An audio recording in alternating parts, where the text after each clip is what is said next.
What's up, guys? This is a super embarrassing video, but it's 2:55 in the morning and I just woke up with a panic attack. Terrible anxiety.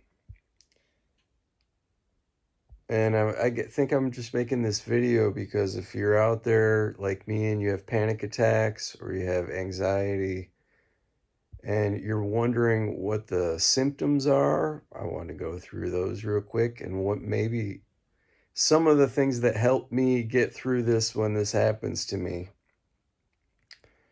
Okay, how do they come on? So I'm sleeping like I normally do, with no expectation that this is going to happen to me. And then typically, and I haven't had a panic attack for, oh, man, probably a year, maybe, yeah, probably about a year, I'd say, maybe even a year and a half. And oh, it just came on. It's so frustrating. It's like impending doom. So I'm sleeping, right? Then all of a sudden, I get up and I had to go use the bathroom, right? Um, this time, while I was using the bathroom, I broke out in sweat. Like my whole body starts to sweat, like from the top of um my head. So I noticed the most on the top my scalp, like that I'm sweating like crazy. So then I get back into bed, but it feels like in my skin I've got like electricity bolts or even like gasoline in my skin. Like all of a sudden your body feels completely toxic. And at the same time, your mind is catastrophizing, whereas you feel like, oh my God, why is this happening to me again? Why do I have to live with this tension and anxiety? What, what did I do different in my lifestyle? What am I eating? What am I consuming online? Am I getting enough exercise? Am I hanging out with people enough? Am I neglecting my family? All these terrible thoughts start going through your mind, and you feel like you're going to live like with this impending doom for the rest of your life. Like, so there's a worrying aspect to it, but there's also like a very visceral, I may die in the next 5 seconds feeling to it. Oh, I'm starting to feel a little better talking about it, actually. But this electricity and in your veins and the physical manifestations of it usually come in waves for me. So right now I actually feel a little better, but and this specific one, it's 2:55 a.m. I don't know if you can see that on my clock, but this started about 1:15 in the morning. So I'm about an hour and like a hour and a half into this one.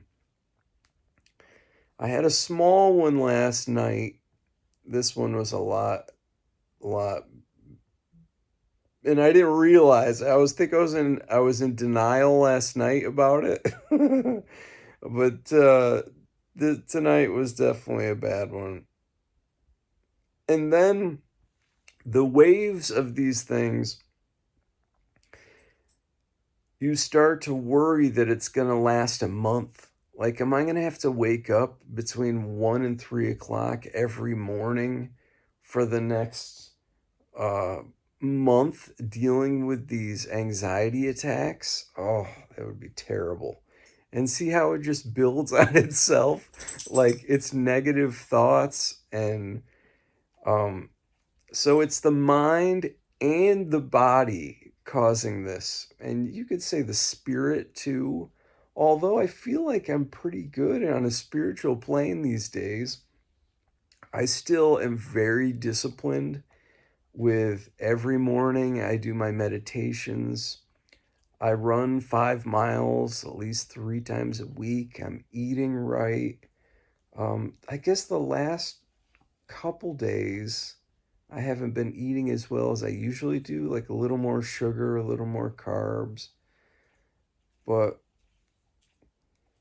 okay, so let's get back to more of what I do to start healing in the moment while this is happening. Breathing techniques really help a lot. So I'll do this thing where like I'll uh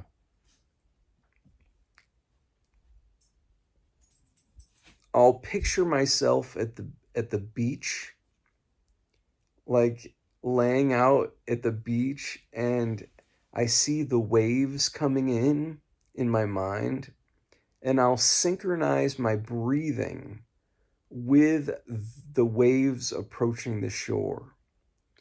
So, for example, and they're long breaths.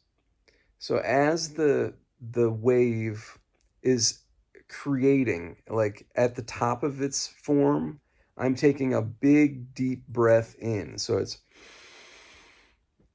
and the wave is about to crash. Then I hold that for, let's say, 5 seconds.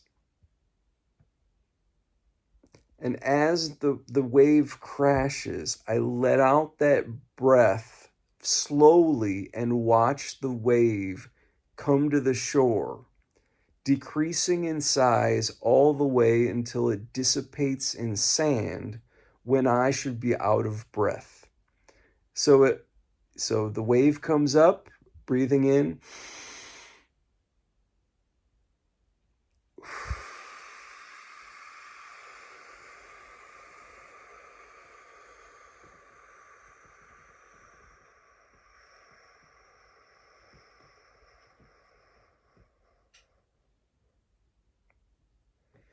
And then, and at the end of the wave, I'm out of breath. So in my mind, I'm seeing that wave dissipate into the sand. Just doing it once makes me feel better. And there's certainly a knowing how to breathe with your diaphragm aspect to this. So like um, being aware of the air that's actually in your lungs and in your diaphragm. And a part of this, I guess, I've learned as a singer too, is knowing the correct way to breathe. But it's really filling up that diaphragm, breathing from the gut all the way. And it also makes me think of my trumpet teacher, Mr. Deppis, when I was in high school. The right way to breathe if you're playing an instrument. But yeah, you fill up that diaphragm completely full at the top of the wave. And then as the wave is cresting, your diaphragm is releasing that air and coming in. So by the end of the wave of breath, you can feel your diaphragm completely empty, like utter emptiness. And then you fill it up again and the wave starts over. So that breathing technique really helps me. Um, Another thing that really helps me while I'm in having these panic attacks, and they always come at night for me. I don't know why. If it's really bad, it will come during the day too. Like, and I'm hoping we're not at that level right now. I don't think we are. Oh, okay. Another thing that really helps with this for me is not taking it personally. This is a huge one. Huge. Because if there's a way that you can step outside of the panic attack and say to yourself, this is not because of anything that I have done personally. This is just something that is happening to me. It happens to other people, and this will not last forever. It's gonna be over soon, and what it is, I'll be back to normal and everything will be fine. So, am I responsible for this? While I'm in the center of it, I feel completely responsible for it. It's like guilt and shame and probably thousands of years of human anxiety all built up into one person at the same time and then coming out. I don't know. Um, but yeah, don't take it personally. It's not your fault. Like it's there's nothing wrong with you. You're not going to die from this. It's just going to come in waves and then go away. What else can I say about it? Yeah, you try to go back to sleep. You can't go back to sleep. I mean, I've got another technique that I'll do sometimes is I'll get up and I'll do 50 push-ups like on the floor in front of my bed. That sometimes helps because then you get that energy out and you're like, "Oh, okay. Now I'm ready for sleep." If I don't run, I'm an active runner. So, like for exercise, if I don't run for over a week, I can expect to probably be having panic attacks or anxiety in the middle of my sleep, or sometimes it messes with my sleep. So, exercise is a part of it. You know, it's just something that you manage. Here's an interesting fact. None of this happened to me until I was in my 40s. Yep, I'm 48 now, and this has been going on intermittently for, I would say, 7 years. And again, it comes in waves. Like I haven't had one of these for a year, and all of a sudden it just pops up again. And here we are. So yeah, it can happen at any age. Why did it not happen in my 20s and 30s? It's a complicated question. I think I was probably using things to deal with my anxieties. Um,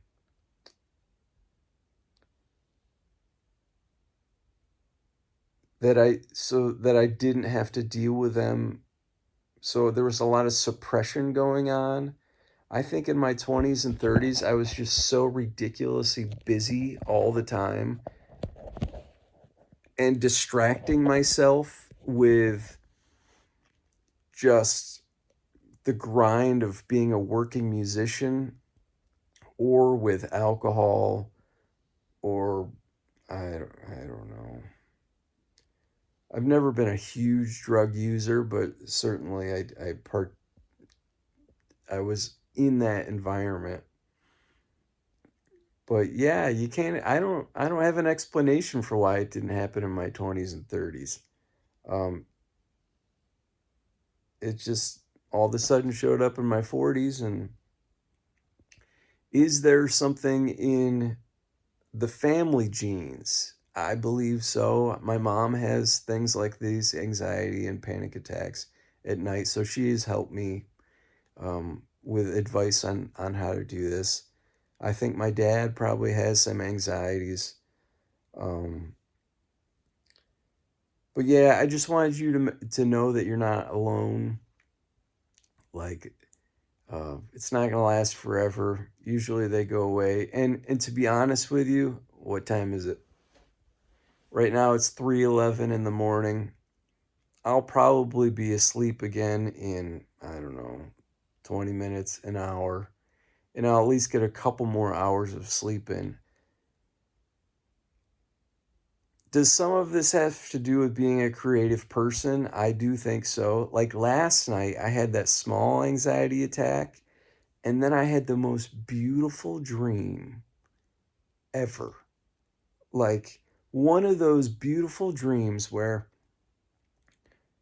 you you're in the dream and you feel so much love and so much like direct inspiration, connection to God and people and the world. And like it was so beautiful.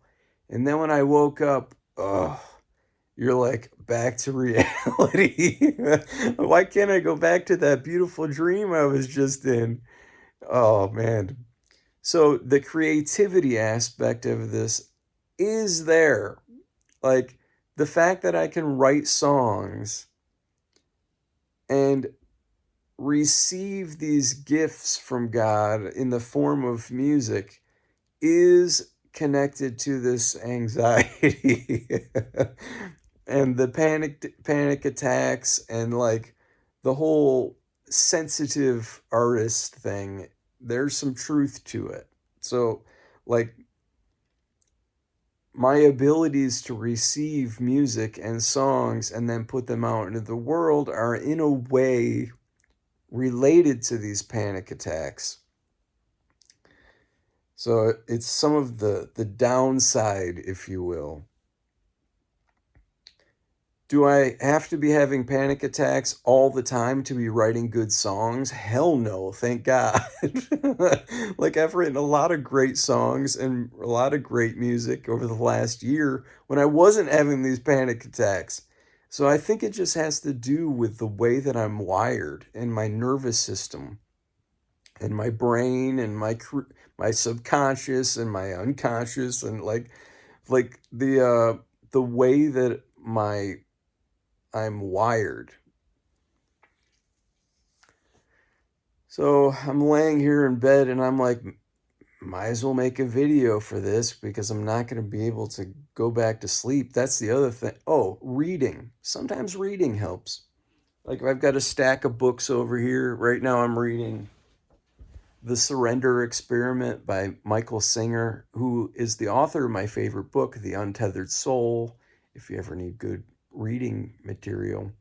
But yeah, reading can definitely help because it kind of puts my mind at ease. And before I go to bed at night, I always read a book. So that can sometimes put me back to sleep. I've also heard if you're having a bad panic attack with anxiety in the middle of the night, don't try to sleep. Get out of bed, go get some water, maybe turn on a light, read, do push ups, uh, write a song. I don't often do that because my guitar's downstairs, but every once in a while I'll get up in the middle of the night and write a song, especially if I get one, like as a dream. But yeah, that dream was so beautiful last night. Maybe I'll have another one right now. Anyway, so this is a very different video for me here on YouTube. And you're probably like, who is this guy with the panic attacks? I'm going back to bed. You're not alone.